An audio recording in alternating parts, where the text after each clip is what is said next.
Assignment অপারেটরটা নিয়ে কথা বলবো। অ্যাসাইনমেন্ট অপারেটর অবশ্য আমরা আগে ইতিমধ্যে এর অ্যাপ্লিকেশন দেখে ফেলছি দু একবার, তারপরে আবার আমরা অ্যাসাইনমেন্টটা শুরু করি। এর জন্য আমি প্রথমে একটা কোড সেল নিলাম। কোড সেল নিয়ে, আচ্ছা কোড সেলটা একটু উপরে নেওয়া দরকার ছিল, আমি এটা ডিলিট করে দিই। নিচে আসি আমি এখানে, এই যে কোড সেলটা এখন নিচে আসছে।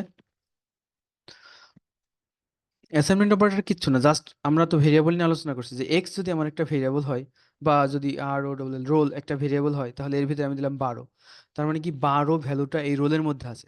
যদি আমি এখন এটাকে প্রিন্ট করি, আমি যদি এখানে লিখি আর ও ডবল রোল, তাহলে ডিসপ্লেতে কিন্তু আমি 12 দেখতে পাবো, তার কারণ রোলের মধ্যে আমি রাখছি কি 12। এটাই হচ্ছে একদম সরলতম একটা assignment operator.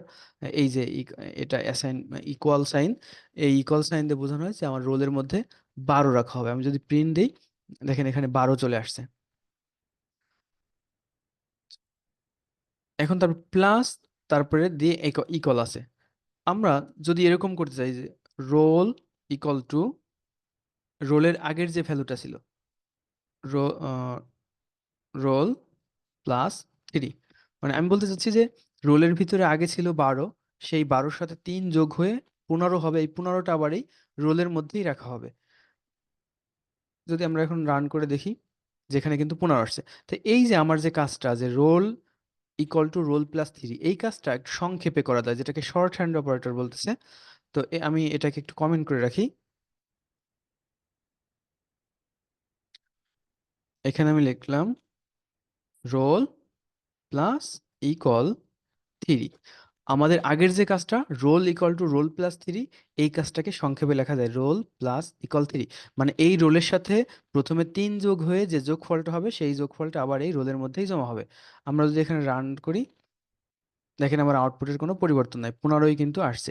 Similarly minus equal, multiplication equal, division equal, তারপরে modulus equal, double integer division equal, একই কাজ করবে। যদি আমরা একটু দেখার চেষ্টা করি যে এখানে 12 মাইনাস ইকুয়াল 3, তাহলে এবার কত হবে বলুন তো? 12 থেকে প্রথমে 3 বাদ যাবে, তারপরে ফলাফলটা রোলের মধ্যে রাখবে। তার মানে আমার এখানে 9 আউটপুটে আসবে। যদি আমি এখানে মাইনাসের পরিবর্তে এখন যদি আমি মাল্টিপ্লিকেশন দিই, তাহলে কি হবে? 12-র সাথে 3 গুণ হয়ে, মানে রোলের ভিতরে আগে যে ভ্যালু ছিল 12, সেটার সাথে 3 গুণ হয়ে যে ফলাফলটা হবে, সেটা আবার এই রোলের মধ্যেই জমা হবে। মানে 3 বরং 36 আসবে আমার এখন এখানে, 3 বরং 36।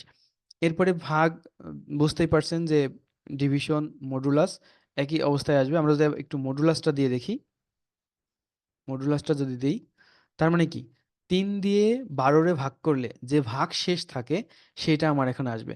যদি আমি রান করি, তাহলে দেখেন 0 আসছে। কেন 0 আসছে? 3 দিয়ে 12 নিঃশেষে বিভাজ্য হয়, এই জন্য কিন্তু আমার এখানে 0 আসছে। এখন এই ইন্টিজার ডিভিশন, ইন্টিজার ডিভিশনটা বোঝার আগে আমরা আগে ডিভিশন ইকুয়ালটা যদি দেখি, এবং এই মানটা একটু আমি চেঞ্জ করে দিই। এখানে এটা 14 করলাম। এখন এখানে আমি ডিভিশন ইকুয়াল, মানে রোলের ভ্যালু আছে 14, এবং 14কে 3 দিয়ে ভাগ করে যে ভাগফল আসবে, সেটা আমার রোলের মধ্যেই জমা হবে। আমি যদি রান করি, 4.666 আসছে। এখন আমি যদি এটাকে ইন্টিজার ডিভিশন করে দিই, ইন্টিজার ডিভিশন করে দিই, তাহলে কত আউটপুট আসবে বলেন? তাহলে কিন্তু আমার 3 14-র ভিতরে কয়বার যায়? 4 বার। আর বাকি 2 অবশিষ্ট থাকে। এই জন্য আমার এখানে সোজা সোজা 4 উত্তর আসবে। যদি আমি রান করি, দেখেন 4 আসছে কিন্তু। এটাই ছিল আমার অ্যাসাইনমেন্ট অপারেটর নিয়ে কথাবার্তা। যদি আপনারা বুঝে থাকেন, তাহলে অপারেটরটা নিয়ে আর কোনো ঝামেলা হবে না আশা করা যায়।